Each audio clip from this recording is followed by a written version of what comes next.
আবার একটা নতুন ভিডিও নিয়ে তোমাদের সামনে চলে এলাম। তো আজকের একটু পার্সেল আনবক্সিং করবো। তো চলো, একটা হচ্ছে এসি কভার, আর একটা হচ্ছে গ্লিটার আইশ্যাডো প্যালেট অর্ডার করেছিলাম সেটা, আর একটা হচ্ছে ওয়াল স্টিকার। তো চলো সবটাই তোমাদেরকে খুলে দেখাই। এটা হচ্ছে ভ্যালেন্টাইনের গিফটই বলতে পারো, আমার বড় আমাকে দিয়েছে। আর এর মধ্যে আছে হচ্ছে গ্লিটার আইশ্যাডো প্যালেটটা। অনেকদিন কেনার ইচ্ছা ছিল, বাট কেনা হয়নি। বুকিং করা আছে, এটাকেও খুলতে হবে। সব কটা ফ্লিপকার্ট থেকেই নিয়েছি।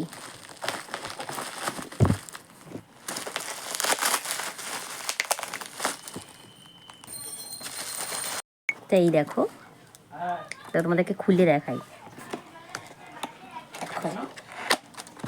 কি সুন্দর! যে ওপেন করার পর এই যে খুব সুন্দর হয়েছে। দেখো তোমাদেরকে খুলে দেখাই। দেখো, খুবটা হচ্ছে এসির কভারটা। তো চলো দেখাই, কেটে নেব।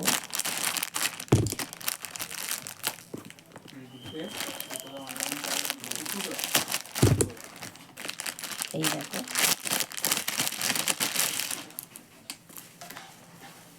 এই যে এটা লাগিয়ে তোমাদেরকে দেখাবো। এটা হচ্ছে ওয়াল স্টিকার। এই যে পিঙ্ক কালার স্টিকারটা এরকম টাইপ ছিল। তো এটা লাগিয়েছে, অনেকক্ষণ সময় লাগে, তাই লাগানোর ভিডিওটা করতে পারিনি। লাগানোর পরেই তোমাদের সাথে শেয়ার করলাম। তো এই জায়গাটা যেরকম পেরেছি আর কি নিজে লাগিয়েছি।